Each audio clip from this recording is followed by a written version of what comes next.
stopping by Sheila's Audiobooks, and I am Sheila. This recording is coming from South Texas.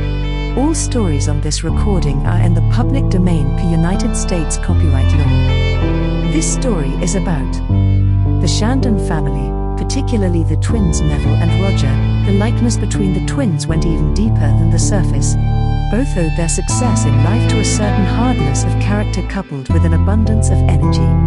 Neville, going to the bar, had made himself feared from the first as a brutal and domineering cross-examiner, and his criminal practice had done little to soften his professional manners. Roger's rise to prosperity had been more mysterious. It was vaguely known that he had made money in South Africa and South America, but the exact methods which had led to his fortune were never discussed by him. He had come home at the age of 45 to find his brother one of the leading lights of the bar. The purchase of the little Whistlefield estate had followed, and Roger had apparently been content to settle down in the countryside and make a clean break with the interests of his past. "Well, what does it matter?" he demanded. "You have enough in your hands to convict me if you want to, and I don't care. Do as you like. I'll write it out for you now, if you think it'll save you trouble. I'm not inclined to wriggle at the last moment." Sir Clinton gave no sign that he had heard him. Instead, he seemed engrossed on some problem. At last he lifted his head. "I can't follow that intricate conscience of yours, Shandon. It's beyond me. But I can sympathize to some extent with your analogy of the pickpocket caught red-handed. That was very apt. I'm going to give you a chance. I know well enough that you're speaking the truth about this business. Besides, I can get it checked if necessary. On the basis of ethics, I think you've some right to the money. You have it here in notes, I suppose?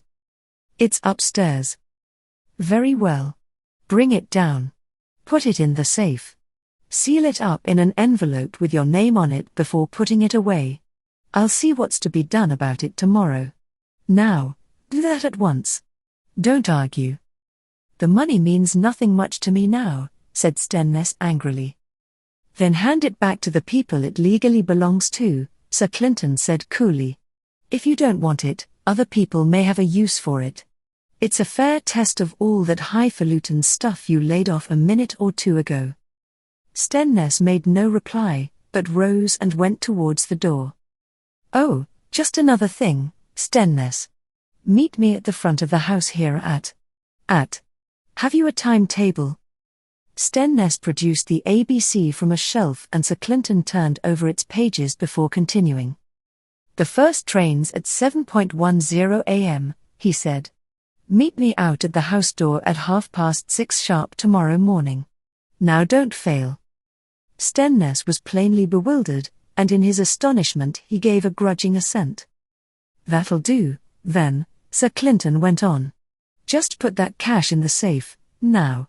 And, by the by, send Ardsley to me as you go out." Shandon nodded dully and moved towards the door. Now that he had made a clean breast of things, his mind seemed to have gone back to his loss, and his whole bearing was eloquent of his utter despair. Sir Clinton watched him leave the room. "A tough bullet for the poor devil to bite on," he thought to himself. "Well, joy cometh in the morning, it says somewhere or other. Perhaps he'll find it so." He lit a fresh cigarette and seemed to dismiss Shandon from his mind. "I wonder if that devil is wound up far enough to make a final effort?" he reflected in some perplexity. "I believe he is. At any rate, I'll take the chance of it. He's had it all his own way so far, and this ought to encourage him." Ardsley came into the room and smiled on seeing that Sir Clinton was alone. "I'm in a hurry, Ardsley. Shandon has taken up a lot of valuable time with his woes. What I wanted is this. Will you be at the house door here at 6:30 tomorrow morning without fail? I'll need you, perhaps."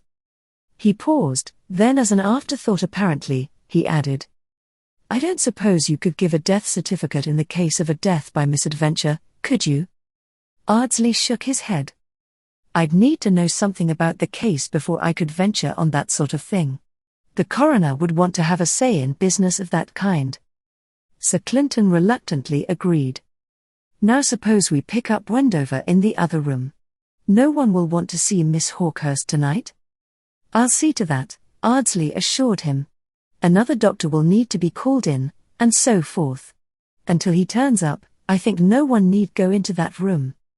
Chapter 16. The Last Attack in the Maze. When Ardsley and the chief constable entered the other room, they found Wendover with Ernest, Shandon and Arthur. In the stress of his emotion, Ernest seemed to have flown to his usual comforter, for he had a decanter and a siphon at his elbow. Arthur Hawkhurst seemed to be endeavouring to restrain his feelings to the best of his ability, but it was obvious at a glance that his nerves were all on edge. "Miss Forrest isn't here?" Sir Clinton inquired, though the question was needless. "No," Ernest hastened to explain. "She's not here. I think she must be somewhere else, upstairs in her own room, perhaps, or else somewhere about the house. Or she may have gone out with Torrance. He's gone for a walk. Quite possibly she went out with him. Very thoughtful of them to leave us to our grief, very thoughtful. I don't know how we'll get over this, I really don't know. Sylvia was so useful about the place, made things run so smoothly, you know. We'll miss her terribly." He drank some of his whiskey and soda. "Where's Stenness?" demanded Arthur, as though to show that he had himself under control. "He's busy," Sir Clinton explained. "He's lucky to have something to be busy with," Arthur commented. "I wish I'd something to do to take my mind off this business just now." Ernest drank some more whiskey and soda thoughtfully, then put his hand into his pocket and seemed to feel for something. "I've lost my cigar case," he announced disconsolately. "Really, everything seems to be going wrong together, these last few days." Wendover opened his mouth to speak, but closed it again as he caught Sir Clinton's frown and remembered the chief constable's caution to him about the case. "Lost your case?" Sir Clinton inquired. "That's a nuisance." Ernest was still feeling vaguely in his pocket as though he expected to unearth the cigar case in some remote corner. "It's been missing for a day or two," he complained. "I can't think what's become of it. I've hunted through all my other suits, and it isn't there. And I've searched all over the house, too, and yet I can't find it. I suppose I'll have to buy another. And that's such a nuisance, you know. One gets accustomed to the thing one uses. A new one won't feel the same for long enough." "You can't remember where you put it down last, I suppose?" Sir Clinton asked. "It's always a good plan to go back to the time you can remember using it last. If I'm not mistaken, you had it with you in the maze when you were attacked. You told me you took out a cigar then. Does that suggest anything? You may be able to pick up the thread now and remember using it again after that." Ernest Shandon's face lighted up with a certain dull satisfaction. "No. Now I remember quite well. You've reminded me of it. Isn't it funny how one can forget a thing and then, if one gets a jog to one's memory, the whole thing comes back again? I often find that, quite often." "So you know where it is now? Well, that's always a relief." Ernest's face fell again. "Yes, I remember where I dropped it. But I can't get it tonight, that's the worst of it. I dropped it in the maze when I was shot at. I was sitting there in Helen's bower, and when I jumped up the thing fell off my knee. It must be lying there yet. I'd forgotten all about it. Those cigars won't be much good now," he ended, regretfully. "Why not go and get it?" Wendover asked, with a tinge of malice. He had not forgiven Ernest for his pusillanimous display on the night that Sylvia was shot. Ernest looked round at him, wide-eyed in astonishment. He took off his glasses, polished them carefully, replaced them on his nose, and continued his staring examination of Wendover. "Well, really," he managed to say at last, "that's a very strange suggestion, Wendover, very strange. Do you imagine that I go out in the dark, down to the maze, and hunt about for my case? Why, it would be foolhardy, positively tempting Providence, to do that. This murderer fellow may be lurking outside the house door, for all we can tell, and you calmly propose that I should walk straight out and put myself in his way. Well, really." He turned to the decanter at his side and poured out a fresh stiff glass. Arthur Hawkhurst had listened to his uncle's exhibition of caution with unconcealed contempt, and he now broke in with all the brutality of youth. Cold feet, eh? Ernest seemed to resent the imputation with a certain dull animosity. It seems to me only common sense, Arthur. Why should I run any risks? I've been attacked once, and since they didn't succeed in damaging me then, they'll obviously be waiting for another chance. I think it would be a stupid move to put myself in the way, a very stupid move indeed. And I think most sensible people would agree with me. If you don't, and if you want something to do, you might go down to the maze and get me my cigar case yourself. That would be better than sitting there, sneering at your elders. He assumed the air of one who had just administered a well-merited rebuke, but his dignity was slightly diminished by the necessity of putting his glasses straight. Arthur seemed to take his uncle's protest as a taunt. Think I'm in a funk, too? I'll go and get your case if you like. Ernest appeared to be horrified at the suggestion. I couldn't think of it, he exclaimed, almost with animation. Why, anything might happen out in the dark there. You're not to go, Arthur. I forbid it. Arthur's lips shut tight for a moment as he looked at his uncle. It doesn't matter a damn to me whether you forbid it or not. I've offered to go, and I'm not going to draw back now and let people think I was only bragging. Besides, how do you know anyone's after me? They're after you all right, they've attacked you already.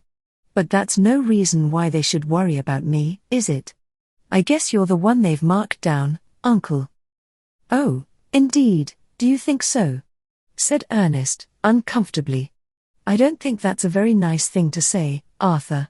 It's one of these things that may have too much truth in them to be altogether a joke, you know. I wish you wouldn't say them. I don't like them, I really don't. And I don't want you to go out of the house tonight. Suppose anything were to happen to you. He paused for a moment, then added as a final argument. We've got trouble enough on our hands just now. Sir Clinton was watching Arthur keenly, and the boy turned round in time to catch the expression on the chief constable's face. You think I was just bragging? All right, you'll see. I'll take one of the cars down to the maze and I'll be back in 10 minutes. He turned on his heel and walked out of the room.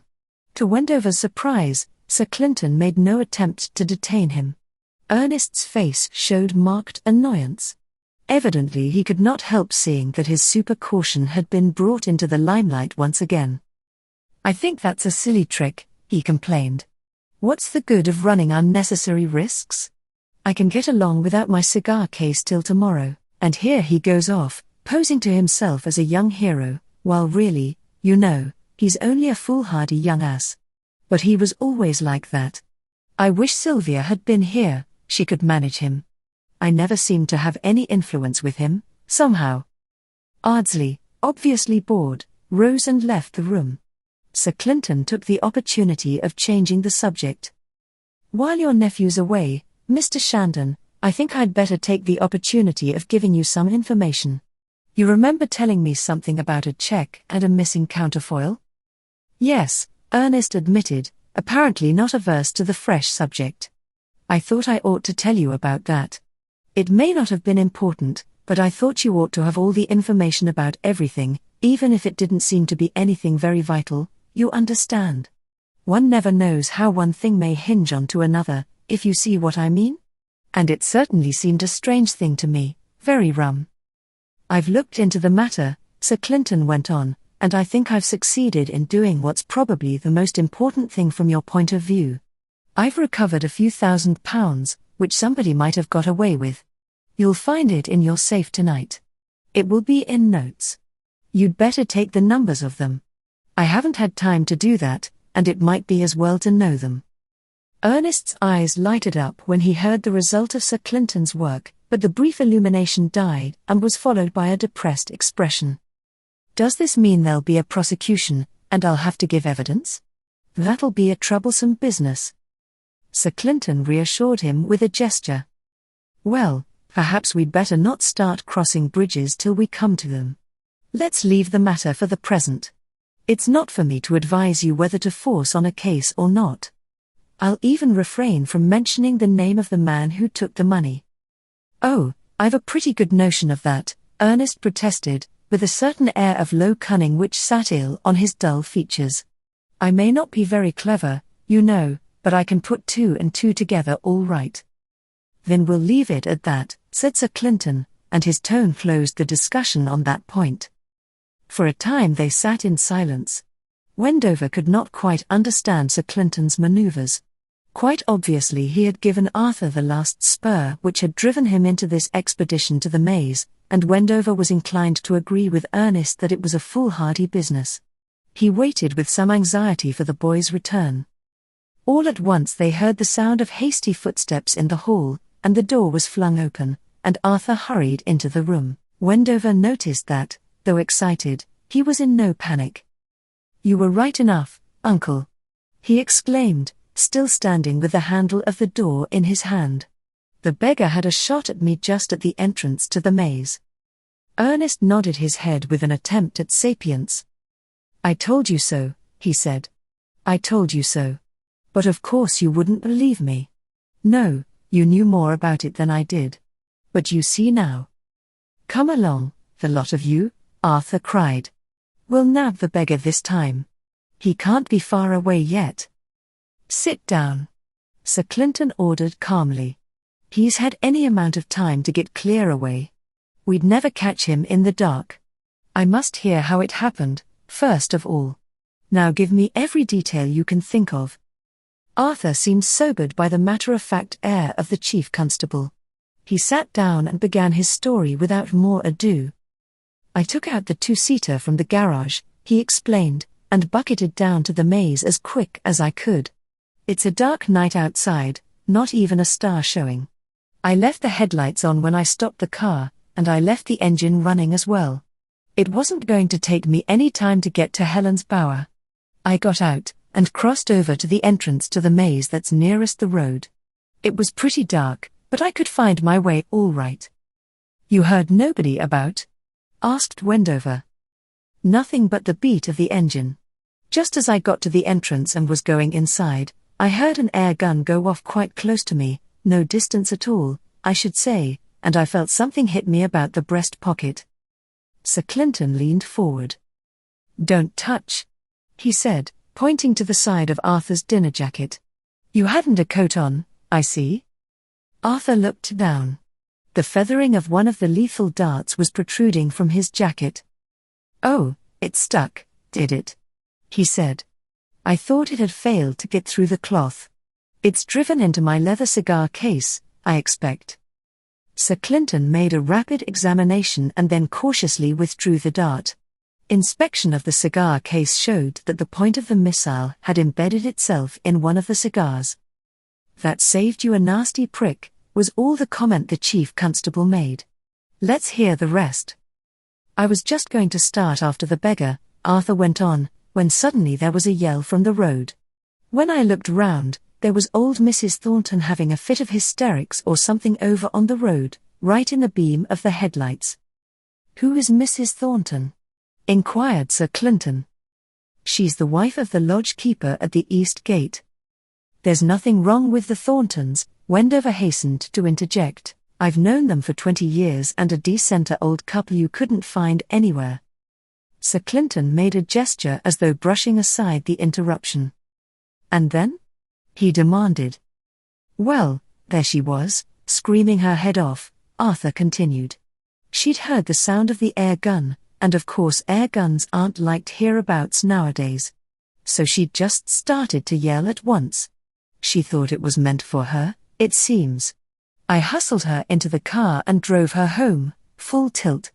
Then when I'd got rid of her, I put up the hood and side curtains and came back here again, hell for leather. I guessed that the side curtains would stop anything, if the beggar had another try, and I had the throttle about full open as I passed the maze, so he hadn't much of a mark, anyway." Wendover's opinion of Arthur went up considerably during this narrative. The youngster seemed to have had sense enough to take precautions, once he was convinced of the reality of the danger. And there was no doubt about the attack. Wendover had seen the depth to which the dart had penetrated the cigar case and its contents. It must have been fired at very close range indeed. Said Sir Clinton. Now I think we'll take your advice and get down to the maze." Much to the surprise of them all, Ernest got to his feet with the rest. He evidently saw their expressions, for he seemed rather shamefaced. "I think I'll come along with you," he said, diffidently. Then, with an assumption of confidence, he added, "I know you've all been sneering at me for taking care of my skin. I'll just show you that it was caution and not because I was afraid. I can take the same risks as the rest of you." On reflection, Wendover was hardly so much impressed by this offer. Obviously, the murderer, having made his attack, would at once set about getting away from the neighborhood of the maze, and by this time he would probably be far enough away to avoid pursuit. Ernest, therefore, was risking very little by joining the party. "Take out the limousine, Arthur," he suggested. "It'll hold the lot of us, and the glass will give us good cover." Wendover smiled at the return of Ernest's caution, though he admitted that the choice was sound enough. They hurried to the garage and Arthur drove them down to the maze. Once there, Ernest seemed to feel that he had perhaps been over-courageous. "Somebody ought to look after the car," he suggested. "If we leave it here, the fellow may steal up and go off with it. Suppose he is lurking about. And where should we be then? He'd have got clean away and left us standing. I think I'd better sit in the car while you hunt about, and then we'll know." At the sight of the open contempt on Sir Clinton's face, he let his proposal die away before it was completed, and crawled reluctantly out of the car with the others. He even made a show of eagerness and led the way to the maze entrance. "You're off the line a bit, Uncle," Arthur pointed out. "I can't see very well in the dark," Ernest complained. "And this grass is simply soaked with dew. I've got my feet all wet. Such a nuisance." He tripped over something and came heavily to the ground. A heartfelt oath reached their ears. "I'm wet all down the front, now," Ernest wailed. "I fell over some damned thing or other and I've hurt my toe. I hope it hasn't split the nail. What is this thing, damn it?" He seemed to be feeling about in the dark. "Why? It's the air gun." Sir Clinton's flash lamp suddenly shot out its glare, and in the cone of illumination they saw the grotesque figure of Ernest kneeling on the ground with the air gun clutched in his hand. He rose to his feet laboriously. "I'm soaking with that dew. Very heavy it's been tonight. Wasn't it a godsend that I had a spot of whiskey just before coming out? That'll keep a cold away. I'll have another one, a whiskey hot, when I get back again." Sir Clinton paid no attention to Ernest's babble. He took the air gun gingerly from its discoverer's hand and held it out to Arthur in the glare of the flash lamp. "One of the local armory, I suppose?" Arthur examined it for a moment. "Yes, that's one of ours." The honors of discovery, however, seemed destined to fall to Ernest. "Here," he demanded, "turn that light over this way, will you? There's something round my foot." They could hear him kicking in the obscurity. Sir Clinton swung the beam round and stooped down. "It's a bit of black thread you've got tangled up in. Wait a jiffy." He freed Ernest from the fibre and began to trace along the thread with his light. It seemed to be merely the end of a long tentacle extending out from the entrance to the maze. "Ariadne's clue!" exclaimed Wendover, when he saw the direction in which the filament lay. Sir Clinton nodded briefly. "You people had better get back to the car," he said. "I don't want the ground trampled here. We can look at it in the morning. I'm just going to follow up this thread. I'll be back in a minute or two." Holding his light low, he disappeared into the intricacies of the maze, while Wendover shepherded the others back to the car. Once round a corner or two and well out of sight of the rest, Sir Clinton ceased to trouble about the thread and made his way direct to one centre of the maze. He sought about for a time, evidently fruitlessly, and then made his way to the other centre. Here his search was more successful. Among some bushes in the enclosure, he unearthed a suitcase. "Well, that was a long shot," he admitted to himself, though with evident satisfaction. "He's evidently not too sure that he's taken me in with his soft sawder, and he's provided for contingencies. Let's see." He opened the suitcase and scrutinized one or two of the garments in it. complete change of clothes and no marking on so much as a handkerchief. Quite right. He reclosed the suitcase and put it back into the hiding place in which he had found it. Then he retraced his steps in the maze until he came to the black thread which he proceeded to follow to the end. Now we'll go back to the house, he proposed, when he rejoined the others at the car. That thread led me to the boathouse. So the attack was made from the river? Wendover asked. It's strange that he didn't pitch his gun into the water, isn't it? Sir Clinton said. One might have expected him to get rid of it in the easiest way. I expect he got a bit of a shock, Arthur suggested. He must have known that he hit me squarely and yet nothing happened. That would be a bit of a surprise to him, wouldn't it? Perhaps he got rattled. Lucky for you there wasn't a second shot, was Sir Clinton's comment. You could hardly expect your cigar case to save you twice running. When they reached Whistlefield again, they found Ardsley talking to Torrance, who had returned from his walk. He had been out alone, it appeared. Vera had gone to her own room when Ardsley had given his news about Sylvia and had not reappeared again. Sir Clinton took Ardsley aside for a moment. You've got a nurse upstairs in that room? Ardsley assented. One of them's going to watch all night. There's a superstition some people have that one shouldn't leave a dead person alone. I don't mind being superstitious for once, if it's in a good cause. No one must get into the room, of course. No one shall, said Ardsley, definitely. Sir Clinton seemed to be satisfied, and Ardsley left the room. The chief constable had one more private conversation still to carry through. He took Ernest Shandon into the study and closed the door. I can put my hand on the murderer now, Mr. Shandon, so you needn't be nervous about that. But I'm rather troubled about one point. This is going to lead to the devil of a scandal if I arrest him. Are you anxious for that? Ernest seemed staggered by this way of looking at things. Well, really, I don't quite see what you mean. It's a bit obscure, isn't it? I must confess I don't quite follow you, if you understand me. I'll put it this way. I could arrest the fellow tonight. I know where he is. I'd have no trouble over that. But I think I can make sure of him if I wait till tomorrow morning. I've got to risk his bolting. I've that possibility in view. He might get away. But if he got away, would you worry much? Think of the scandal it would save, and it's going to be a big one.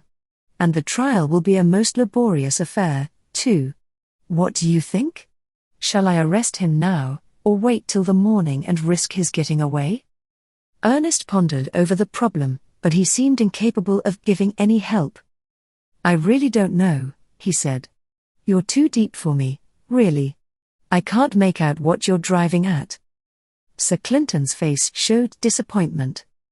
There are some things that a police official can't put into plain words, you know. I can't say outright that I'd be glad to see the beggar off the premises. Can't you see what I mean? But Ernest shook his head dully, and Sir Clinton gave up the effort. Oh, very well, he said. The responsibility's mine in any case. I'll wait till tomorrow and chance it. But I can't say I've got much help from you, Mr. Shandon. When the scandal comes, you needn't blame me. He seemed to consider something for a moment, then he added. By the way, I suppose you won't mind putting me up for the night. I'm taking all the responsibility I've any use for, as it is, and I think I ought to be able to say I was here tonight. Ernest seemed to be rendered completely owlish by this last request, but he assented willingly enough. And Wendover, too, of course, added Sir Clinton. He paused for a moment as though in doubt, before speaking again. I think I'd better ring up the police station, if you don't mind, Mr. Shandon. I'll do it now. Ernest, with a shameless curiosity, followed him to the instrument and waited until he got the connection. Sir Clinton Driffield speaking. Sergeant, will you be good enough to buy me another tin of Navy cut, same as the last you got, first thing tomorrow morning? I've run out of tobacco. Send a man up with it, will you? Yes, Navy cut. Thanks. Sir Clinton turned away from the instrument and noticed his host hovering close beside him. It's a handy thing to be a chief constable, isn't it? I'd run out of tobacco and I won't have time to go down to the village tomorrow morning. I shall arrest that fellow first thing after breakfast, and the formalities may take some time, you know. Chapter 17. The Siege of the Maze. Wendover was awakened next morning in an unfamiliar bedroom to find Sir Clinton at his side. The chief constable's eyes were tired, as though he had had very little sleep, but otherwise he seemed as alert as usual. "Come on, Squire," he said. "Dress as quick as you can. You needn't mind shaving for once. You've been clamoring for the arrest of the murderer for long enough now, so I thought you'd like to be in at the death. I've got an appointment with him this morning, so you'd better hurry up if you want to see the last scenes in the Whistlefield dramatic entertainment." Wendover had been rubbing his eyes rather sleepily when he awoke, but Sir Clinton's words stimulated him into activity. "Go on with your dressing and don't talk," Sir Clinton replied to his questions. "I haven't time to explain things just now.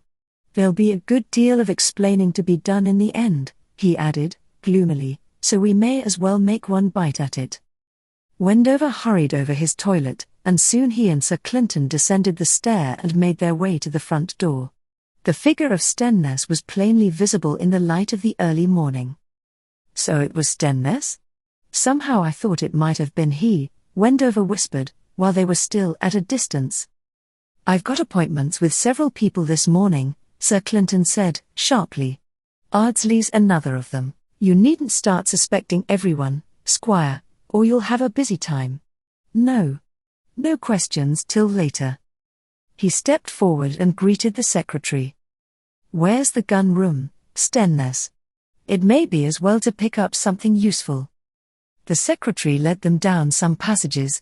If he was surprised by Sir Clinton's methods, he showed no visible sign. When they reached the gun room, each selected a shotgun and ammunition under Sir Clinton's orders. Wendover noticed that the chief constable picked out a couple himself. "One's for Ardsley," he explained in answer to Wendover's glance of surprise. "Come along. He'll be waiting for us outside, I expect." When they reached the front door again, Ardsley was just stepping out of his car. Sir Clinton motioned him back into the driving seat and directed the others to get into the motor. "The maze, if you please, Ardsley," he said, when they had seated themselves. Wendover was completely at sea for a few moments. It was plain that both Ardsley and Shandon must be regarded as cleared in the eyes of the chief constable, or he would not have brought them there and taken the trouble to arm them. But if they were excluded, the murderer must belong to a very small group. And suddenly Wendover saw his way through the whole intricacy of the Whistlefield case. Of course. Young Torrance. He's the man. But he was careful not to utter his views aloud, fearing to draw the fire of Sir Clinton, who was sitting beside him with drawn brows. Wendover felt it better to pursue his line of thought silently. "What an ass I've been. Young Torrance was in the maze when the two Shandons were killed. He was somewhere or other about, probably, when Ernest was attacked. Clinton has most likely tracked him down without saying anything about it. And when Sylvia was shot, he wasn't with us in the room. They said he was playing billiards by himself. Quite likely he sneaked out of the billiard room window, crept round, did the shooting, and got back under cover while we were all too taken aback by the business to do anything. If I'd been a shade quicker, that night, I'd have got him. And last night, when Arthur was attacked, Torrance had gone for a walk alone.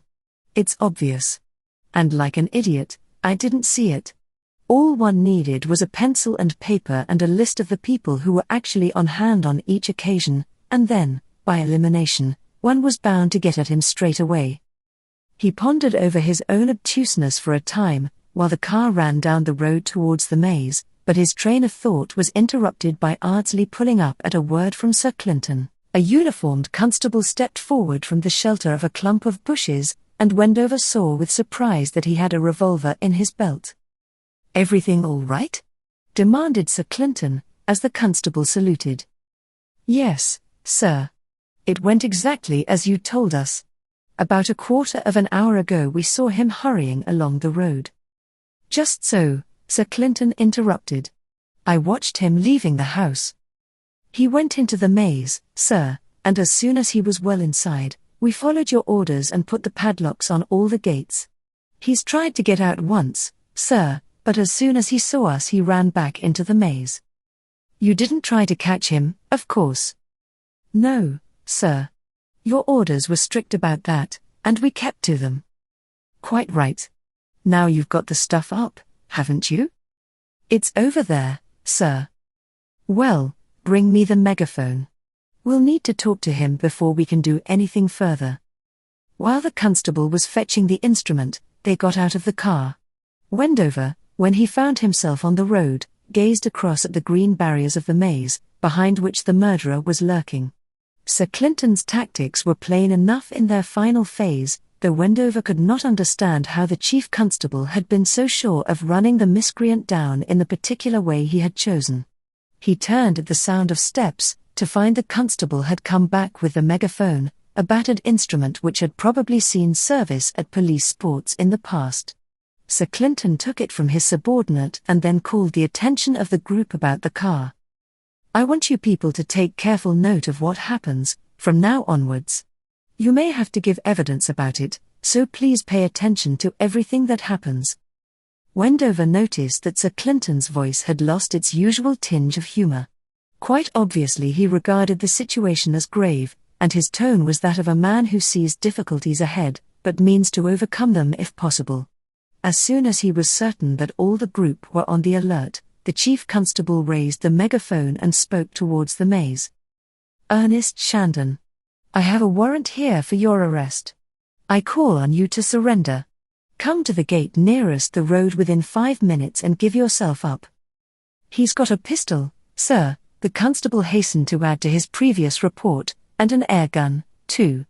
He had them in his hands as he went into the maze. Sir Clinton raised the megaphone again. Before you come to the gate, you must throw your weapons over the hedge. You can't get away, Shandon, you may as well come out quietly. His voice echoed across the lawns, but from the recesses of the maze came no reply. 5 minutes from now, Sir Clinton said finally, and put down the megaphone. He glanced at his wristwatch as he did so. He won't come out, of course, but I'm anxious to do everything in a justifiable way, he explained. He's had fair warning. They stood uneasily about, furtively consulting their watches until the 5-minute period had elapsed, but no sign came from the maze.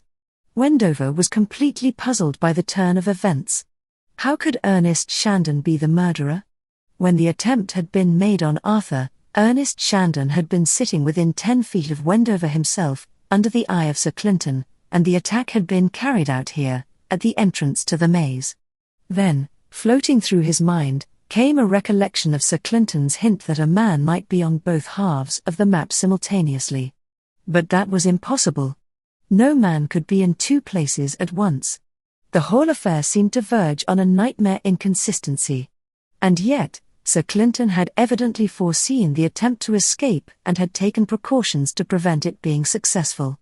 And undoubtedly it must be Ernest Shandon in the maze, for the local constables must have recognized him from their hiding places as he went in. When the 5 minutes' grace had elapsed, Sir Clinton turned round, but as he did so, his eye was caught by a new figure which was advancing over the lawns. "Oh, damnation!"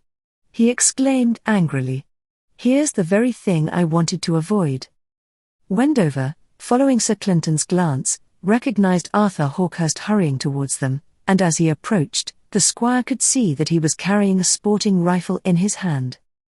"You gave me the slip," Arthur said reproachfully, as he came up to them. "But I spotted what you were after. Heard you moving about and dressed in next to no time. I'm a bit out of breath with the hurry." Sir Clinton looked at him sternly. "If you come here at all, Mr. Hawkhurst, you come under my orders. If you can't agree to that, I'll have to see that you're sent back to the house." Arthur frowned heavily, then, after a moment's thought, he evidently made up his mind to accept the inevitable. "Very well, then. If you put it like that, there's no more to be said. But if the beggar attempts to escape, I suppose I may wing him?"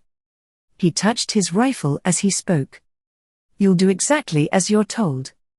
Sir Clinton evidently had no wish to be distracted from his main problem. His voice had a ring in it which impressed even Arthur. "What's it all about?" he demanded from Wendover, in a lowered tone. "Your uncle's the murderer, it seems, and Sir Clinton's got him trapped in the maze." Arthur looked at him in amazement. "I say, you know, Wendover, that'll take a bit of thinking over, won't it?" He said no more, and Wendover could believe that Arthur, like himself, was conning over the whole of the Whistlefield case, and being brought up against the apparent impossibilities of the Chief Constable's solution of the problem. At length Arthur lifted his head again. "Well, if he didn't do it, he has only to come out and say so. If he didn't do it..." His voice died away into silence.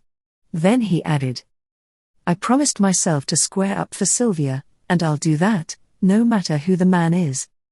He dropped his rifle to the order and waited patiently for the next move, keeping his eyes fixed on the impenetrable hedges of the maze. Sir Clinton waited for a few minutes longer. Then he seemed to have exhausted the limit which he had set for himself. "You see the situation?" he demanded, turning to the others. "He's in there. He refuses to come out. We've got to get him." "I suppose you're going to starve him out?" Wendover inquired, as Sir Clinton stopped short. "Too risky. He might get away in the dark when night comes on." "I don't say he could, but I'm going to take no risks."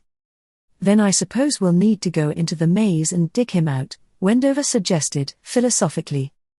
Sir Clinton dissented with a nod. "I'm responsible for the lives of my constables," he said. "I can take some brands of responsibility quick enough, but I won't shoulder the liability of sending good men to hunt armed vermin through a maze like that. They know nothing about its paths. He knows every inch of it. It would be sheer murder if I gave orders of that sort. No, there's a better way. But bear in mind that I gave him the chance of surrender first of all." Arthur fidgeted with his rifle.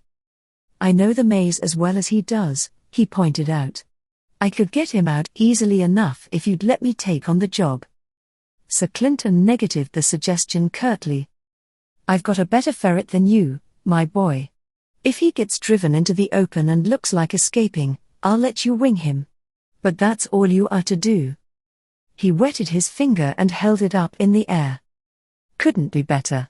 There's just a faint drift in the air. You've got the stuff over by the boathouse?" he added, turning to the constable. "Right. We'll go across, then. But keep well away from the maze as we go, for the beast may be hiding behind the outermost hedge trying to draw a bead on us as we pass." Considerably mystified, Wendover followed Sir Clinton towards the river bank. When they reached the neighborhood of the boathouse, he was still more astonished to find a number of sacks lying on the grass, evidently filled with some material. 3 spades were grouped close by. Again Sir Clinton held up his moistened finger and gauged the direction of the light airs that were blowing. Then, seeing the surprised faces of his companions, he pointed to the sacks. "My ferret." Ardsley had gone over and inspected one of the bags. He rubbed his finger on the outside of one and then inspected the skin with interest. Then, suddenly, he laughed grimly. "Sulphur. That's a cute notion. A ferret." Sir Clinton acknowledged the discovery with a smile that had more than a touch of the sinister in it. "Simple, isn't it?" "Quite the Mikado touch," Ardsley commented. Sir Clinton said no more, but busied himself with giving orders to his subordinates. Wendover had grasped the meaning of the interchange between Ardsley and the chief constable. Sir Clinton meant to use the simplest poison gas of all, the fumes of burning sulphur. The light air currents would drift them over the maze, and Ernest Shandon would soon find his fastness converted into a death trap. He would have to come out into the open, and by that time he would be in such a state that he could be easily captured. Sir Clinton had issued his directions, posting his constables at points from which they could converge on the various entrances to the maze if necessary. "Take no risks," he added, finally. "I don't want any fancy exploits today. The man who gets Shandon and suffers no damage in getting him, will be the man who gets a good mark from me. I'll not have anyone hurt, understand?" He dismissed the constables to carry his orders to their comrades, and then swung round to the rest of the group. "You can get over yonder, to that clump of rhododendrons, Hawkhurst. If he shows up anywhere within your zone of fire, you're to wing him. You're not to kill him. I'm trusting you to play the game, remember." Arthur nodded, and betook himself to his post. "2 more guns will cover all but this side of the maze," Sir Clinton went on. "You go over to the road, Wendover. From there," he pointed, "you can cover young Hawkhurst's dead ground. I'll do the same on the other side. But first of all, we've got to get this stuff spread around a bit." He cut the twine at the mouth of the sacks, tilted out the sulphur, and began to distribute it with a spade.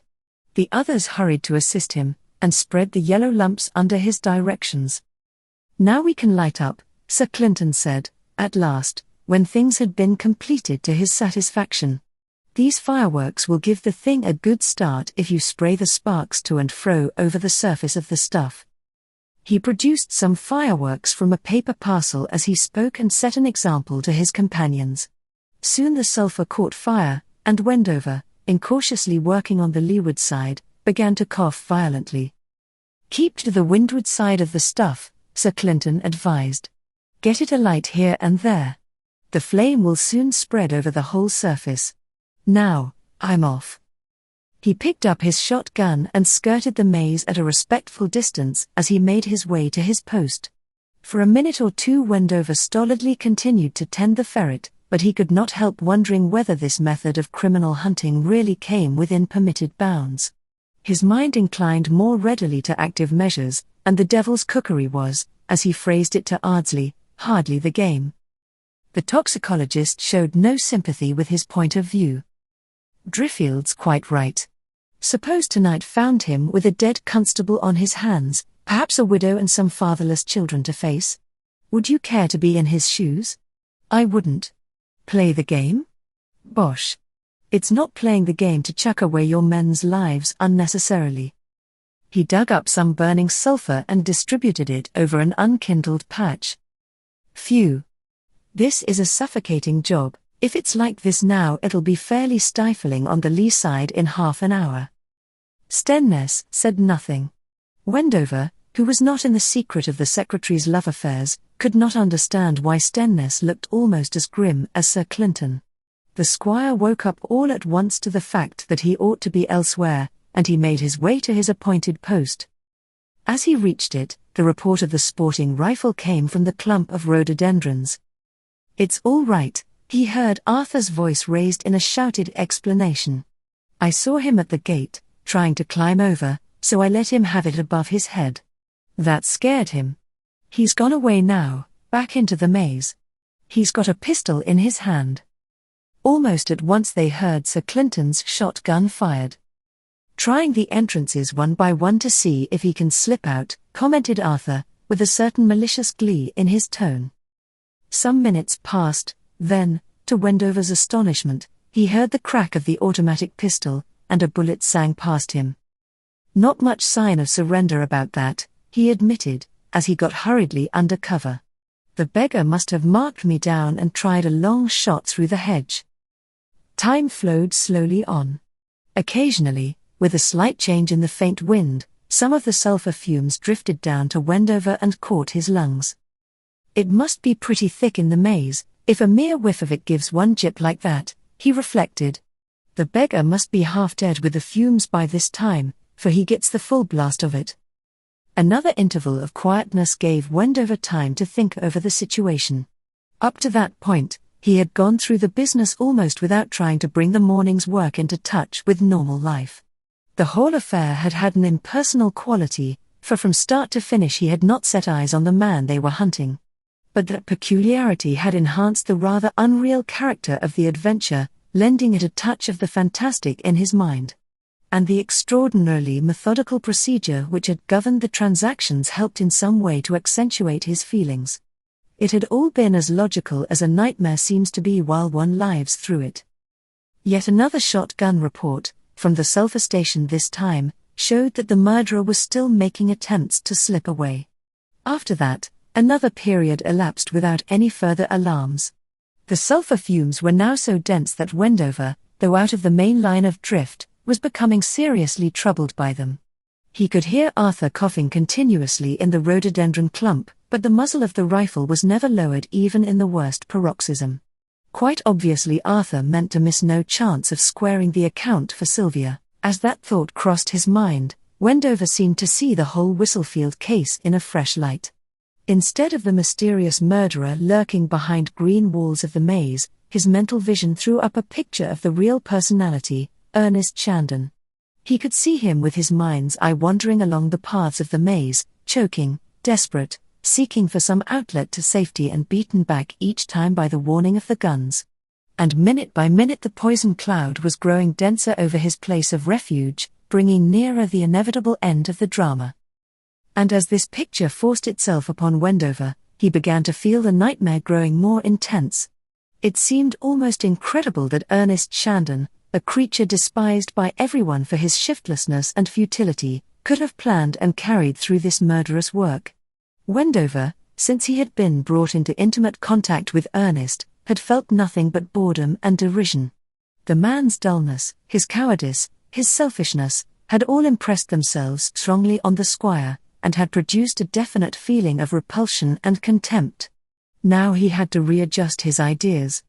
The dullness must have been merely an exaggeration, the cowardice had been a sham, since the murderer had no reason to fear anything for his own skin, and the selfishness, why, that was only a manifestation of callousness without which no planned murder could be carried through. Instead of the insignificant figure which he had hitherto encountered, Wendover began to see instead a fresh personality hidden behind the mask, something going coldly to its deadly work, unrestrained by any normal feelings of humanity or even kinship, a modern minotaur in the labyrinth of the maze. Almost appalled by the vividness of the portrait which his mind had conjured up, Wendover stared across the grass at the wall of greenery which concealed from his gaze the actual form of the murderer. Then, as he gazed, there came once more the report of the automatic pistol, a single shot. And once more the waiting recommenced, unbroken by any incident. At last Sir Clinton appeared, with his gun at the trail, round the corner of the maze. He signalled to Wendover and Arthur to rejoin him. "I think that's the end of the business," he said with stern satisfaction, as they came up. "If I'm not much mistaken, that last shot was for himself. The game was up, and he must have been half dead with the fumes by now." He turned to Arthur.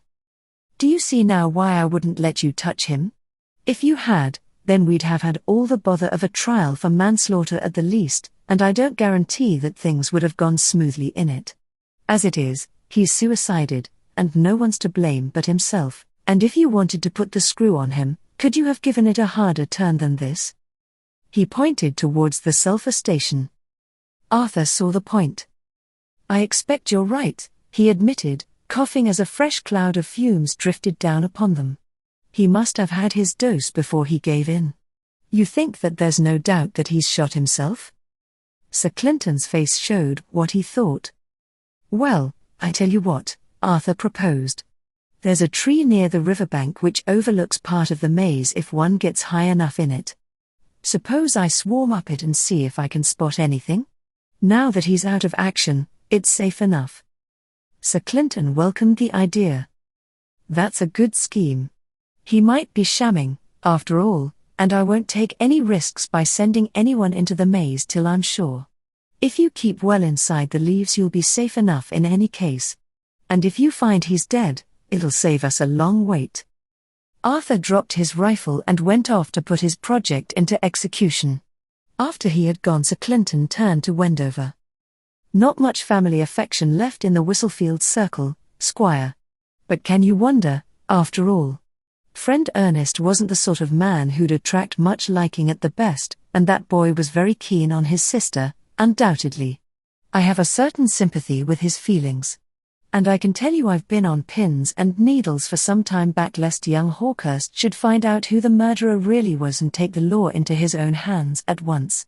He wouldn't have been hanged, of course, that mental instability of his would have saved him. But it would have been a case for Broadmoor, and that's not much better than the drop in his state. It's a relief to get it all over as easily as we have done." In a few minutes, Arthur came back with his report. "He's lying on the ground in Helen's bower. I couldn't see very clearly, but from the way he's lying, I think he's done for." "Well," said Sir Clinton, "I'd better get into the maze and make sure of things." He reflected for a moment, then added, "I think perhaps it would be as well if all of us went in together.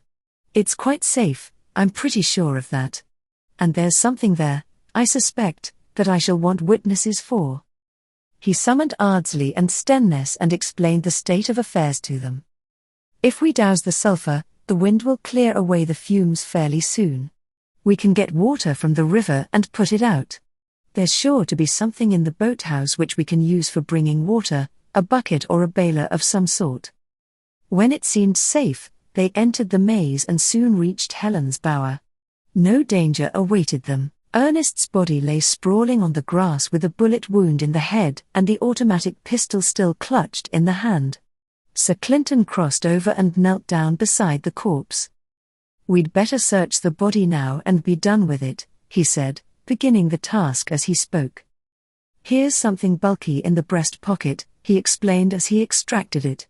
An envelope with your name written on it, Stenness. Your property, perhaps?" Stenness glanced at the paper and a look of intelligence passed between him and Sir Clinton. "That's mine," he confirmed. "It ought to have notes in it." The chief constable thrust his fingers into the envelope and, pulling out some of the contents, exhibited them to the company. "It's full of notes, must be a fair sum. I'll keep this for the present, Stenness.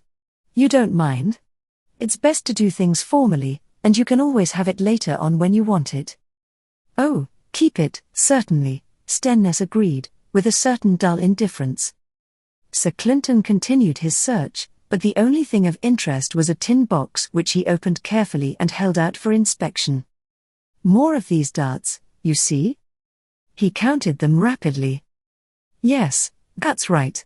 This represents the balance of the lot after deducting the ones he used in the attack on Miss Hawkhurst and last night." He replaced the cover on the box and transferred the thing to his pocket. "That's all we need do. You'd better have a look at the body, Ardsley. We'll need your evidence at the inquest. I'll send a constable in here to look after things until we can get the body removed." When Ardsley had finished his examination, they left the maze. "Go back to the house now," Sir Clinton directed, as they emerged from the entrance gate. "I'll have to pilot my men into the centre, you know. You can send the car down to meet me if you like." He turned back with the constables, while the rest of the party got into the motor. No one seemed inclined to talk, as they made their way up to the house. The events of the morning had been too bizarre to merge easily into everyday affairs. To Wendover, it seemed as though he had spent the last hour or two in some world lying far beyond the normal bounds of probability. Already the siege of the maze was passing into the realm of the unreal in his mind, and he had difficulty in forcing himself to remember that it had cost the life of a man. But even while he reflected on this, a fresh surprise came upon him. As the car swept round in sight of the main entrance to Whistlefield, he heard a sharp intake of breath from Stenness and a suppressed exclamation from Arthur. He raised his eyes, and for a moment could hardly believe what he saw. There, at the top of the steps, stood Torrance and Vera Forrest, while between them was Sylvia, safe and sound except for the sling which supported her right arm. "Rather a surprise, I suppose," said Ardsley dryly, as he pulled up the car at the front door. Chapter 18. The truth of the matter. Wendover brought out cigars and cigarettes, and endeavored to make his guests as comfortable as possible without too much fuss. It was some days after the affair at the maze which had ended in Ernest Shandon's suicide, and Sir Clinton had asked his host to invite Stenness and Ardsley to dinner. The squire had at first objected to the toxicologist, for his prejudices were quite unabated, but Sir Clinton had made it clear that Ardsley's presence was essential from his point of view, and Wendover had given way without too much argument. Dinner had passed off without any friction, for the squire was not the sort of person to abuse his position as a host. Sir Clinton picked out a cigar and cut it with some care. "I hear we may congratulate you on your engagement, Stenness," he said. I suppose it's rather early to ask when you're going to be married? Stennes looked across the room, rather as though he were in doubt about the intention behind the question. I'll have to make some money first, he answered. One can't live on somebody else's income. Sir Clinton laughed. Some people don't seem to find it so hard as all that. But if that's your difficulty, perhaps I could do something for you. I've some small influence in South Africa, and it so happens that a man out there asked me to look round for someone to fill a post. The pay's good enough to marry on. I'll come across tomorrow to Whistlefield in the morning and talk to you about it. My impression is that it would suit you. And it has one big advantage. It would take you both out of your old surroundings and make a clean break with all this affair, which would hang round your neck if you stayed in this country. People will talk, no matter what happens, and Miss Hawkhurst couldn't help knowing they were talking if she stayed on here. He paused to light his cigar before he continued. And that brings me to my reason for getting you people together tonight. None of you are likely to talk, but you'd be hardly human if you didn't think about this Whistlefield affair. And it's on the cards that you might fall into misapprehensions over it, which might lead to difficulties. I've come to the conclusion that it will be better if you know all that I know myself about it, and I think that will clear the whole thing up and let you get it out of your minds. Once a puzzle's solved, no one troubles about it anymore, but even a trace of mystery will keep one worrying spasmodically, and so one can't put the matter aside for good. He glanced round the group and he could see that his suggestion met with the approval of them all. Very well. You must bear in mind, first of all, that I'm going to give you a mixture of facts and theories. I can't guarantee that every detail will be absolutely accurate, for some of it's guesswork on my part. Go ahead, said Wendover. We understand that well enough. One thing that most people forget when they read about a police case in the papers, continued Sir Clinton, is the handicap of local knowledge. On the face of it, any one of you three had a better chance than I had of getting to the bottom of the Whistlefield affair. All of you had some knowledge of the characters of the people involved, each of you at any rate knew his own part in the business, but a detective coming in from the outside sees nothing before him but a group of strangers with totally unpredictable qualities. He has all that leeway to make up before he even starts level with you, and he hasn't much time to pick up his information. That's true, said Stennes, thoughtfully. I'd never looked at it in that light. The police have a harder job than I thought. There's a countervailing advantage, of course, Sir Clinton hastened to admit.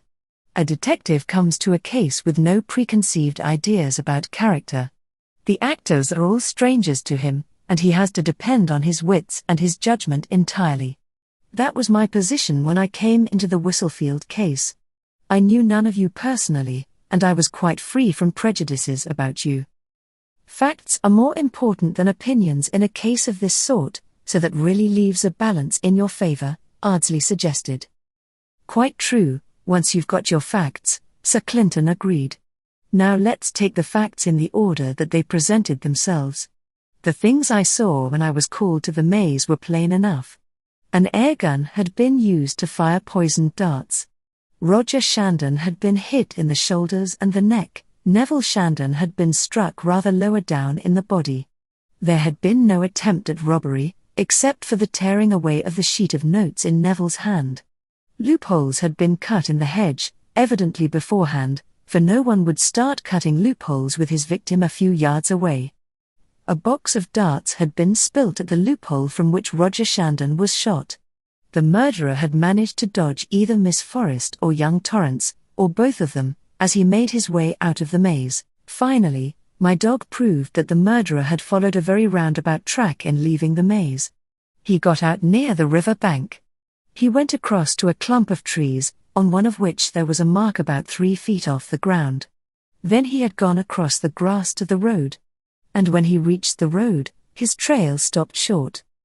Yes, Wendover interjected, you talked a lot of rot about the murderer getting into his private aeroplane and flying away, I remember. Sir Clinton smiled slightly. I was near enough for all practical purposes, as you'll see, Squire. Now we come to what I thought it reasonable to infer from the facts. First of all, an air gun can be fired by either a man or a woman, so the weapon didn't even suggest the sex of the criminal. The poison was obviously going to be a good clue, for it made the crime abnormal, so to speak, and the more uncommon the method is in a murder, the more you limit the possibilities in the identity of the murderer. Next, it was clear enough that Roger had been shot while he was sitting in his chair with his back to the murderer.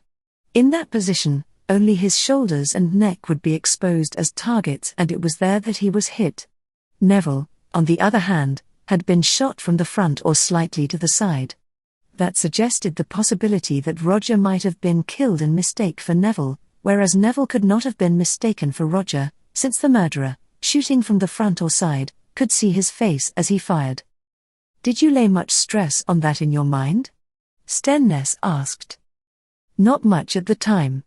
It suggested that Roger might have been killed first of all, by mistake, and that Neville was the man the murderer was really after. But alone, it amounted to very little. Then comes the fact that nothing seemed to have been removed from either body, except the notes torn out of Neville's hand. Of course, I'd been following the Hackleton case, and it was clear enough that Neville Shandon might have been put out of the way to keep him from examining Hackleton. That's been done before. Remember how Maitre Laborie was shot in the back as he was going into court to examine General Mercier during the Dreyfus case? I merely docketed that in my memory and kept an open mind on the point. I hadn't enough data to make it worthwhile doing more. The next point was the discovery of the loopholes. That established premeditation. The crime had been thought out and prepared for beforehand. And that meant, further, that the murderer was someone who knew that one or other of the Shandons was likely to be in the maze that afternoon, or at least at some time thereabouts. That looked like a local criminal at first sight. But one has to be judicial, and it was clear enough that a premeditated crime might have been preceded by a good deal of quiet spying, and thus an outsider might have got to know the Shandons' habits. One couldn't lay much stress on that. "So at that point you didn't know whether the Hackleton case came in or not?" Shandon asked. "No. I simply kept an open mind on the point. Now the next thing was the box of darts which Skene found scattered about. That was easy enough to read. The murderer must have fumbled while he was shooting Roger, because the box was at Roger's loophole. He was in a deadly hurry, or he'd have picked them up then. Evidently he'd something else to do in a hurry, and he meant to come back for the darts. Isn't it clear enough that when he'd shot Roger, he saw the face after he'd fired, and he realized he'd hit the wrong man? Neville had still to be reckoned with, and it looks to me as if the murderer had counted on Neville being in the maze just then. I expect he had private information. So he grabbed 3 darts from the ground and rushed off to finish Neville, which he did. Neville may have been alarmed by something, which would account for his standing up when he was shot at. Then the murderer proposes to go back for his lost darts. But now he finds someone else in the maze. He hears voices. Probably he finds his road back to Helen's Bower blocked by these strangers. So he runs as hard as he can to get rid of his air gun, which is the deadly evidence against him. But he gets into difficulties in avoiding these unknown people in the maze, and it takes him some time to get out. "Did you suspect anyone in particular at that point?" Wendover interrupted. "It might have been young Torrance, of course," Sir Clinton admitted. "He might have doubled his own part with that of the murderer. I kept an open mind. I suppose it might have been Miss Forrest, if you take everyone into account," Ardsley commented. "I didn't speculate much at the time," Sir Clinton answered. "What really started me thinking definitely was the clue that my dog gave us. He led us, you remember, by a very winding track through the maze. Evidently the turnings and windings were due to the murderer dodging someone in the alleys. Then we came near the river, that suggested that he flung away his air gun into the water as he passed. Then the dog led us to a tree in a small clump nearby. Wendover noticed a mark on the trunk of the tree, about 3 feet off the ground, and he suggested that it had been made by the boot of the murderer while he was trying to climb the tree. But after that the trail went on and reached the road, and there it stopped dead. The dog simply walked there, it found nothing further." Sir Clinton paused for a moment to let this point sink in. "A trail can only stop dead in that way for either of 2 reasons. First, a man may stand still and wait. But since the man wasn't there, he obviously hadn't waited. The only other way in which a thing like that could happen is by the man getting into the air off the road at that point. "Ha! The private aeroplane, I suppose," said Wendover sarcastically. Sir Clinton's retort crushed the squire slightly. "Or the private motor, or even the humble push-bike. If you step into a car or get onto a bicycle, your trail will stop so far as footsteps are concerned." Wendover admitted the hit. What an ass I was not to see that at once. And of course the road was bone hard and had no dust on it, so he left no track of his tires. None that I could swear to. Now that bicycle settled a good deal. It cleared at once Torrance, Miss Forrest, and most probably Costock as well. I may say at once that I never took Costock seriously. He's a miserable creature who couldn't screw himself up to murder if he tried. I had him watched, but I never really suspected him of anything beyond a futile attempt at blackmailing Roger Shandon. He hadn't even the nerve for that. His pistol was really for self-defense against Shandon, I'm sure, just as he said it was. Wendover harked back to the problem of the track. "You seem very sure it was a bicycle and not a motor car. Isn't it fairly certain?" Sir Clinton asked. "If the murderer had used a car, he'd have been seen by the lodge keepers if he left the grounds, at least he'd have run that risk. But a bicycle can be carried off the road by hand and taken through a gap in a hedge quite easily. Since the murderer evidently would not want to be seen, the bicycle is the obvious thing. Call it a bicycle, anyway, for convenience just now. My trouble was that I couldn't prove which way the bicycle went, whether it went towards the house or towards the east gate. I left the matter alone for the time, hoping for something else to turn up. Of course, I set my men at work to hunt for any bicycle that had been concealed in the grounds, but they failed to find it." "Why didn't you make inquiries about bicycles at Whistlefield?" Wendover demanded. "Because I wanted to keep my thumb on the bicycle question. I didn't want to get the name of being too clever, so far as the murderer was concerned. It was far better to let him think his method was undetected." "So at that point," Stenness put in, "you didn't know whether the murderer had gone back to the house or had gone outside the grounds?" "No," Sir Clinton admitted. "I didn't. The next thing, if you remember, was my visit to the house and my interviews with various people, yourself included. Bear in mind that at that time, I didn't know whether the murderer was one of the house group or had come in like a bolt from the blue from outside. I had to get that point cleared up as soon as possible, and it offered a good deal of difficulty. When I came to interview the various people at the house, it was simply a case of meeting a number of strangers for the first time. I had to pick up what I could, and at the same time take care not to be prejudiced by initial impressions. That's more difficult than you'd think. Torrance and Miss Forrest were cleared already, so I did not need to pay much attention to them, apart from their evidence. You, Stenness, gave me a bit of trouble, I admit. I couldn't quite make you out at that time." Stenness acknowledged this with a faint smile. Sir Clinton hastened on with his narrative without giving either of the others a chance of interrupting. "Arthur Hawkhurst caused me some thought, though. Stenness gave me a hint about his attack of sleepy sickness. He came in with an air gun in his hand. He seemed an irresponsible sort of boy. But that was all. There's a big chasm between that and homicidal mania. I simply docketed him in my memory and left the matter there." At this point Sir Clinton seemed to find his narrative growing more interesting to himself. He pulled himself up in his chair and glanced round his audience before taking up the next part of his subject. "Ernest Shandon was the final figure, for, of course, I dismissed Miss Hawkhurst at once. Now at first sight, friend Ernest was an unattractive fellow. First, he was obviously callous in the extreme. He didn't seem sorry about his brother's deaths. His sore toe bulked far more prominently in his conversation. That seemed a bit grotesque to me at the time. It stuck in my memory on that account alone. Then, second, he seemed absolutely selfish. His ego seemed to be the only thing that really interested him. He wanted his tea, and he meant to have it, too. That seemed a bit abnormal, though one can't hang a man for wanting his tea, of course. Third, He gave me the impression of being one of the dullest and stupidest men that one could wish to meet. Altogether, one would say, there wasn't much to be got out of a person of that type: dull, selfish, callous, and stupid.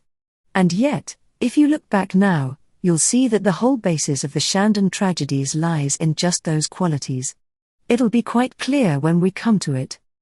I've pointed out that my difficulty was to fix as soon as possible whether this was an inside job or one carried through by an outsider. Also, quite possibly there might be more trouble at Whistlefield. Now I'd taken particular care to note that the murderer knew the maze thoroughly. So as a wild shot I dropped the hint about Ariadne's clue, the thread which would guide a man through the maze if he didn't know it very well. I flung that down casually. I hadn't really much hope of doing much with it, for I hardly believed in further trouble then. But it would do no harm, so I dropped the suggestion in presence of some of the possible criminals.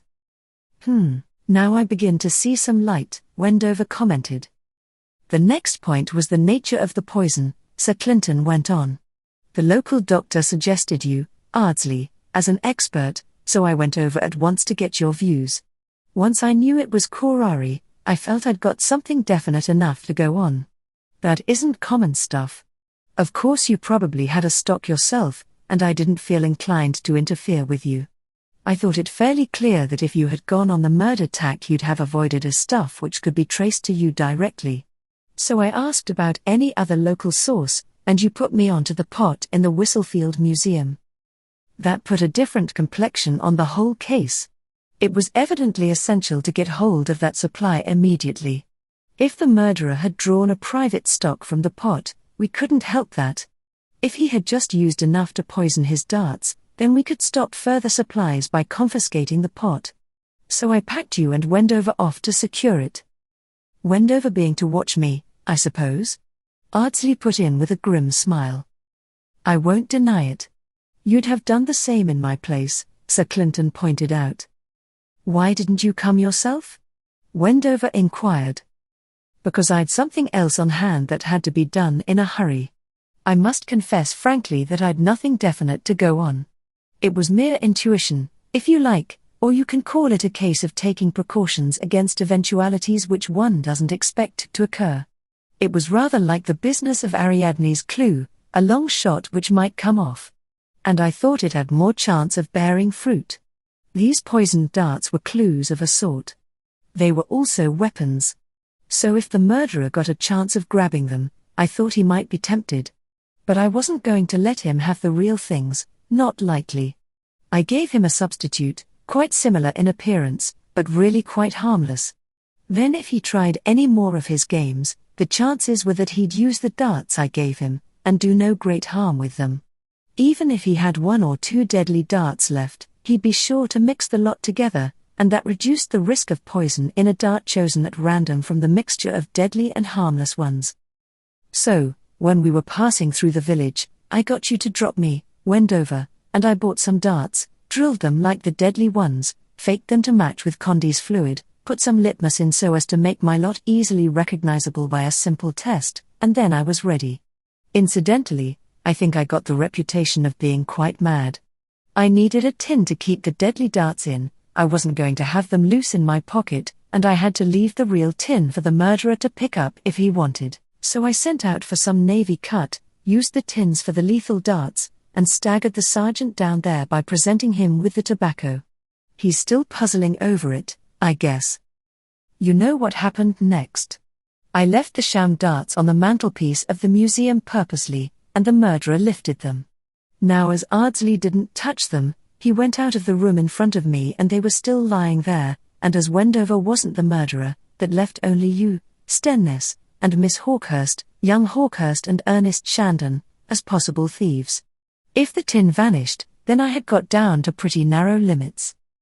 I see you'd ruled me out by that time, Ardsley said. Oh, practically, Sir Clinton agreed. Of course my convictions were quite fluid still. I was quite prepared to reconsider things at any time. The next point was to go over the alibis as well as I could. Wendover gave me a hand with that. Once one got into that matter, it was clear enough that the only possible suspects were yourself, Stenness, young Hawkhurst, you, Ardsley, because I knew nothing about your doings that day, and finally, somebody with a bicycle. But once you bring in the bicycle, Ernest Shandon's alibi falls to bits. I'll show you how.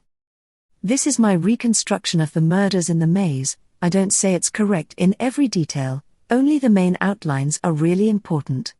Ernest Shandon went off with Miss Hawkhurst in the car. I suspect that he knew his brothers were going to the maze that afternoon. He'd already taken his bicycle along and concealed it in a little plantation near the east gate, and he'd hidden the air gun there as well. He got off the car at the east gate, walked along the road quickly, and got through the hedge into the plantation. He took out his bicycle and the air gun and pedaled as hard as he could go for the maze. His one risk was meeting someone on the road. If he'd done that, he'd have had to postpone his affair until another day. He met no one. It's a road hardly anyone walks on, I believe. He got to the maze, went into his loophole commanding Helen's bower. There he saw someone whom he took to be Neville Shandon. I suspect that he had the Hackleton case at the back of his mind during the planning, and he meant to make it appear that Neville had been killed on that account. You know yourselves what a troublesome false trail it turned out to be at the start. My belief is that he was sweating like a pig owing to his sprint up to the maze. You must remember that his whole alibi depended on the time factor and he hadn't a moment to waste. Very likely his nose was greasy and he had trouble with his glasses. You remember they were always going askew or falling off? However it happened, he didn't recognize Roger from behind, and he shot him first of all. He shot him in the neck, and I am led to suppose that Roger didn't cry out, because the heavy dose of curare paralyzed his vocal muscles almost immediately. Then, as Roger fell, Ernest recognized that he'd blundered. He'd killed the wrong man, and the Hackleton business wouldn't serve to complicate this case. I expect he got flustered, and no great wonder. I suppose he dropped the darts, his glasses fell off, and altogether he was in a pretty state of confusion. And there was still Neville to finish off. At that moment, he'd no idea that the maze wasn't empty except for Neville in the other center. So he abandoned his darts after grabbing 3 from the ground, and he went off to kill his other brother before anything more happened. Bear in mind that speed was everything to him, and you'll get some idea of the flurry he must have been in. I expect he meant to come back for the spilt darts and the tin as soon as he'd finished Neville. We know from the evidence of Torrance and Miss Forrest that the first murder passed unnoticed so far as they were concerned. They didn't even pay any attention to the reports of the air gun in Roger's case. Considering the queer acoustics of the maze, there's nothing wonderful in that. But I think it's likely enough that Neville Shandon had heard something, and Ernest just got him as he was standing up and wondering if he shouldn't hunt about for the cause of the funny noise he had heard. Whatever the details were, Ernest got him all right, but he shot him in the body and Neville was able to give a yell or two before he collapsed. That accounts for the cries that Miss Forrest heard and also for the air gun noises. And with that, friend Ernest's little troubles suddenly increased, for he heard voices in the maze as these two called to each other, and he must have known he was up against it. Sir Clinton's voice became grave. It was a bit of sheer luck that he came across neither of those two on his way out. He'd have shot them without any hesitation if he could. My reading of it is that he was hindered in 2 ways. First, he'd used up all his darts and daren't waste time and risk detection by going back for those that he spilt. Secondly, he was losing time, and time was the essence of his alibi. So he dodged about, no doubt suffering agonies of terror, and at last he got out of the maze safely, undetected. He pitched his gun into the water at once and went for his bicycle. In lifting it, he scraped the tree with the brake handle, I think. He wouldn't be in a state to do things cautiously. That was the mark Wendover noticed. He carried his bicycle across the grass so as not to leave the track of crushed stems that he'd have made if he'd wheeled it. And then, once on the road, he mounted, and his trail stopped, so far as the dog was concerned. He sprinted down the road to near the east gate, carried his machine into the plantation, and concealed it. I set my men to hunt for it, but they didn't find it. It's pure theory, but I think it's quite likely he had some tackle ready and hoisted the thing up into a tree. No ordinary country constable would ever think of looking up into the air for a bicycle, and it would be well hidden among the leaves. But that's mere conjecture. Once clear of the bicycle, he got through the hedge again onto the public road, hurried along it as far as he could, and then sat down by the wayside to wait for the postman's cart, which he knew was due to pass along at a fixed time. When the postman came, he had his yarn ready about his sore toe and all the rest of it. "That's remarkably neat," said Ardsley. "But if I'd been in your shoes I wouldn't have given Ernest Shandon credit for as much brains as all that." "You must remember that I knew nothing about his brains," Sir Clinton pointed out. "I'd only seen him in circumstances where one doesn't expect brains to come out very strong in most cases. I kept an open mind about him. All I admitted to myself was that Ernest Shandon hadn't a cast-iron alibi after all." "Very sound," Ardsley commended. "You ought to be in the scientific line, Driffield. Some of us aren't so cautious." "Then came the burglary," Sir Clinton went on. "On the face of it, it was possibly genuine, possibly a fake. It might have been a real attempt to get at something connected with the Hackleton case, or it might have been the usual blunder of a murderer trying to strengthen the case against someone else. I didn't know at the moment. But when Miss Hawkhurst gave me back the tin of darts that morning, and when I'd found by testing them that they weren't my fake darts, then I had a pretty fair notion how things stood. The murderer had been careful not to steal the tin of darts outright.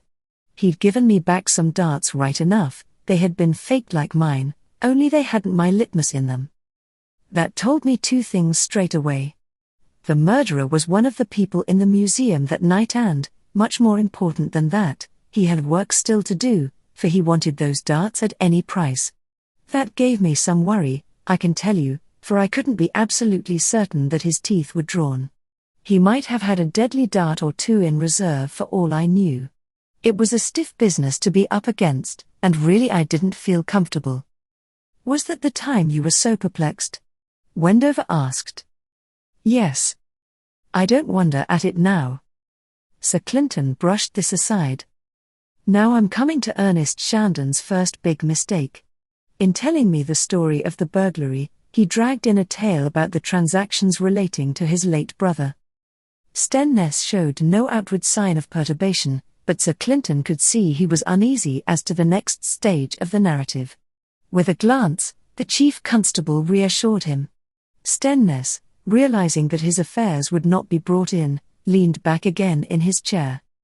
"I needn't go into details about the thing," Sir Clinton continued. "All I need say is that it would take a pretty smart man to spot what Ernest had spotted. And so, naturally, I reconsidered my ideas about friend Ernest. He wasn't an ass after all, not by any means. That set me thinking hard. And what made me think harder was his evident desire to throw suspicion on you, Stenness. He tried to persuade me, indirectly, that he was in fear of his life from you." "From me?" Stenness asked in amazement. "I'm telling you the facts," Sir Clinton contented himself with pointing out. "Well, the next business was the news that Ernest himself had been attacked in the maze.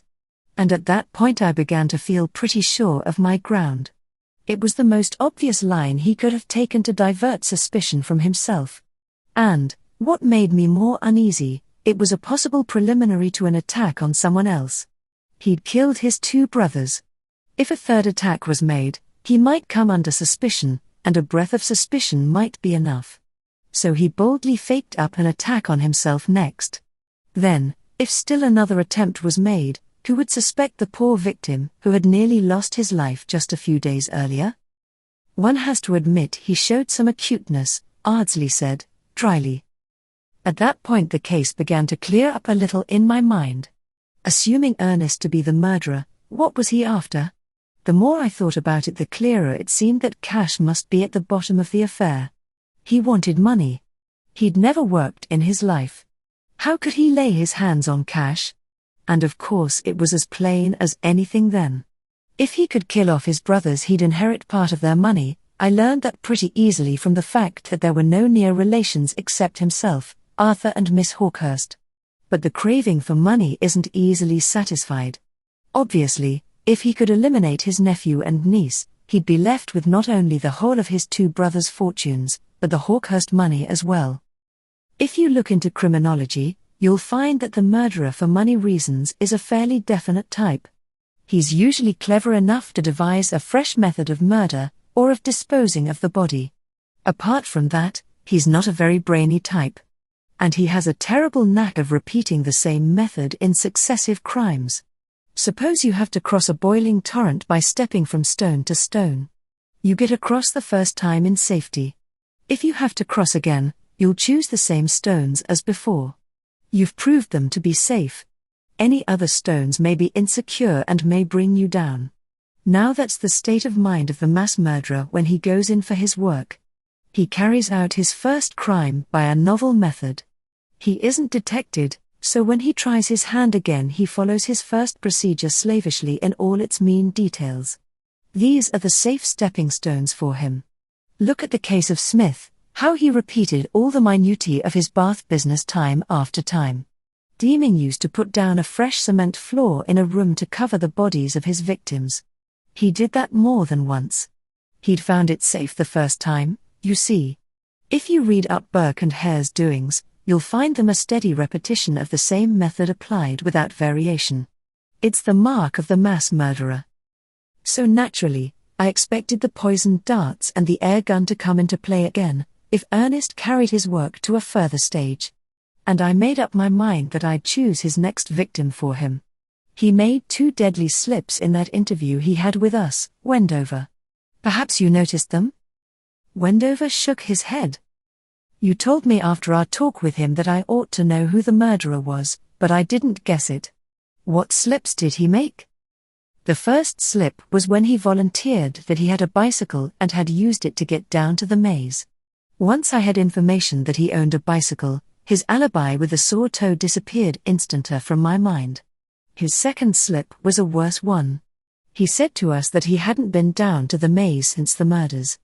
And then he let out that he knew the position of the loophole through which Roger Shandon was shot. Speaking of his mythical assailant, he said he was at the same loophole as he'd used when he killed Roger. If he'd never been near the maze, how could he have known where that loophole was? Perhaps you think he might have picked up the information from those who were there. But if he had, I doubt if he'd have phrased the thing as he did. He seemed to me to pitch on that description of its position simply because it was the easiest that came to hand, which meant that it conveyed something definite to his own mind. That finished him, so far as I was concerned. But I took the trouble to go down to the maze, just for my own satisfaction. I'd been there that morning, and I'd noticed gossamer all over the hedge at the loophole, some of it actually stretching across the hole in the hedge. When I went down, after interviewing friend Ernest, those gossamer threads were still there. No gun could possibly have been shoved into the hole without snapping them. I put my hand in, just to see, and of course I got it covered with spider's web. So that was why you cleaned your hand on the hedge and made such a fuss about spiders? Wendover exclaimed. I thought you were simply fooling Dash. I was certainly in high spirits, Sir Clinton confessed blandly. I think I'd every right to be. I'd got complete confirmation of my suspicion, though really I didn't need the confirmatory evidence. Let's get on with the story. We picked up friend Ernest's cigar case there, and I kept it. I had a notion that he hadn't left it there without some ulterior purpose. And besides, I thought his fingerprints might come in useful some time. We didn't need them, as it turned out. It was merely a precaution on my part. You see, there was very little to be done with fingerprints on these air guns. It seems friend Ernest had carefully organized a grand air gun shooting competition on the morning of the day he killed his brothers. He'd had the guns passed from hand to hand, so that the finger marks of nearly everyone were printed on them in addition to his own. Of course, I had the tin box containing the spurious darts. He'd handled that. But I hardly troubled to examine it for finger marks. I was sure he'd used gloves in touching it. Then I found another thing which I half expected. I'd dropped the hint about Ariadne's clue and the possibility of an outsider having to resort to something of the kind. Well, Wendover and I found some yards of black thread carefully placed where we couldn't help seeing it.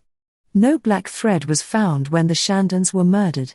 But after I'd dropped that hint in Ernest Shandon's presence, behold, we get the clue which is meant to suggest an outside murderer. Wasn't that evidence, on the whole, quite enough to raise some suspicions about him? Wendover, I may tell you, thought I treated our friend Ernest rather brutally in our interview after the mythical attack on him. I certainly told Wendover afterwards that I thought Ernest had had a bad half-hour.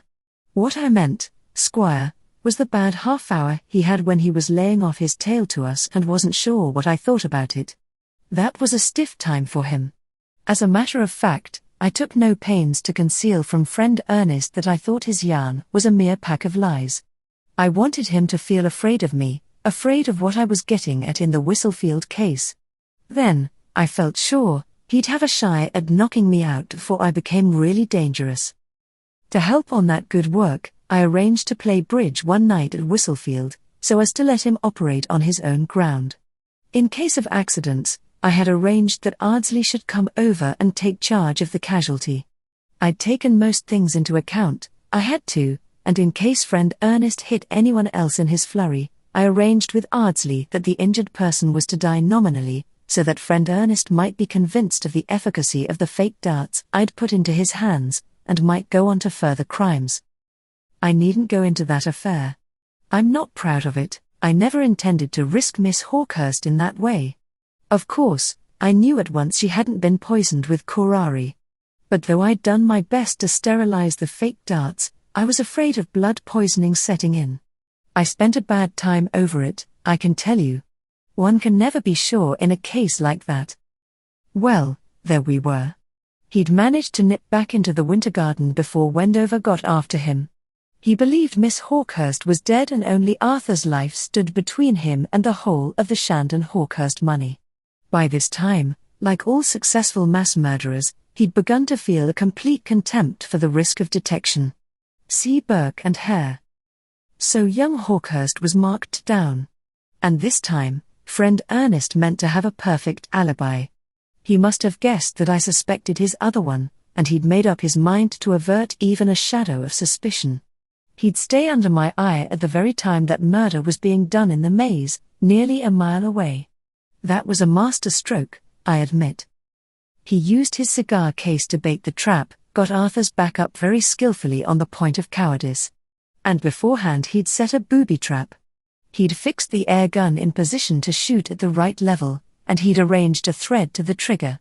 When young Hawkhurst came to the entrance to the maze, he stepped against the thread stretched across the opening, the gun went off, and the dart hit him near the heart. So simple. And then Ernest came down with us, stumbled accidentally over the air gun, tore away the thread from the trigger before handing the gun to us. And then he found Ariadne's clue for us, the thread he'd laid down as a blind, to make us think it was a stranger at work, someone operating from the river. He was cleverer than I gave him credit for, Stennes confessed, rather grudgingly. I always thought him a dull brute. The contents of Roger Shandon's will took away my last doubts, Sir Clinton went on. Besides that, I'd tested the dart he'd used against Miss Hawkhurst and found it was one of the faked lots stolen from the museum that night. So by then the only question was, what should be done with friend Ernest? Sir Clinton paused and lit a fresh cigar before going on to the end of his narrative. When he spoke once more, his audience was rather surprised by this theme. There's always a good deal of talk in the newspapers from time to time about unexplained mysteries, unsolved crimes, police inefficiency, and so forth. Now I'll put a case to you. Suppose you were a detective engaged on some beastly case like the Jack the Ripper business. And suppose you discovered in the end that the criminal was a lunatic, as Jack the Ripper obviously was, and, finally, suppose that his insanity has been discovered and that he's been put into an asylum since his latest crime. What would you do? Would you publish your results? Even if he weren't already in an asylum, what could you do? Try him, and get him sent to Broadmoor. For you couldn't hang him, since he's insane. Would you do that? If you did, the net result would be that you'd spatter all his innocent relations with the mud of his crime, and you'd do no good at all. There are some sleeping dogs that are best left lying. Mind, I'm giving you merely my own private view. I don't mean that you can take that to represent police procedure. I'm simply telling you how I feel about the business. Ardsley nodded in agreement. So long as a brute gets his deserts, it doesn't seem to me to matter how he gets them. And I agree with you about making an innocent family suffer through no fault of their own.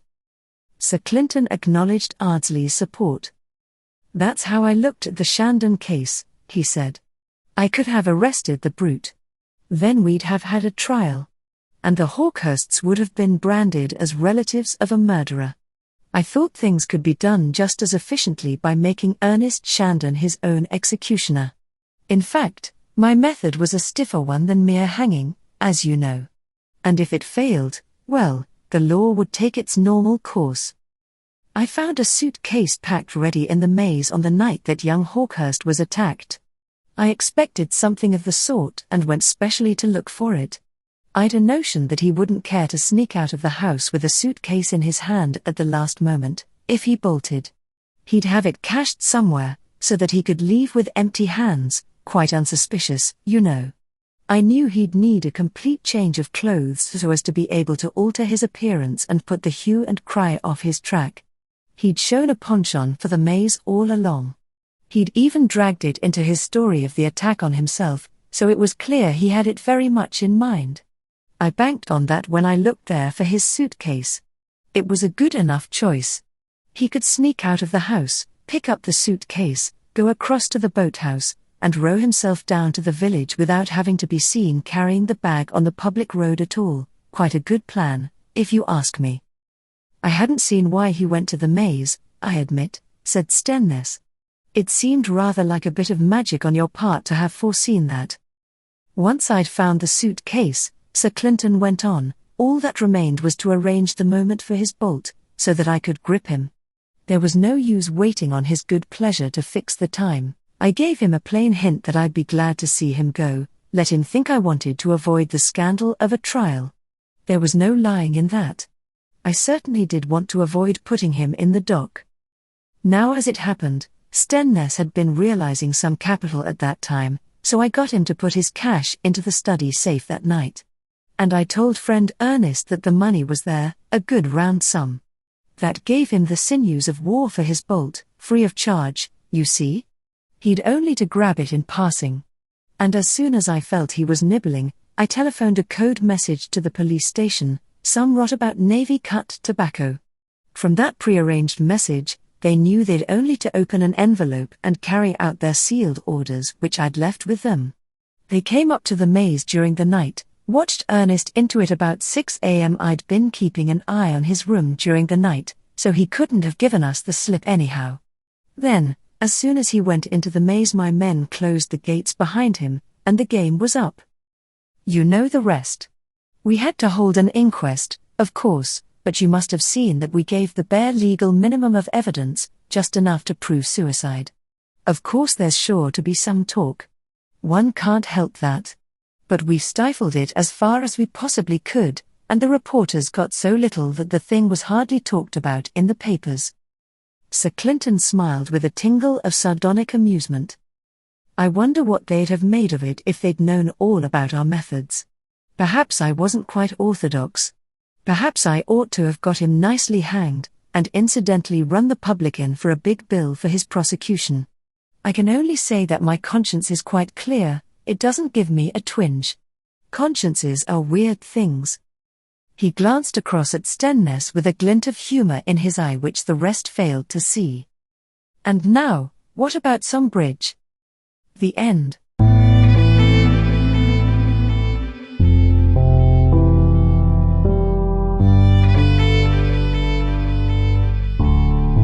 Thank you for listening to today's episode. I really hoped you enjoyed it. There will be more to come. Please subscribe not to miss out on what is next. I will be looking forward to your return. The music is by Madfan from Pixabay. To support this and other artists, go to pixabay.com. Sheila.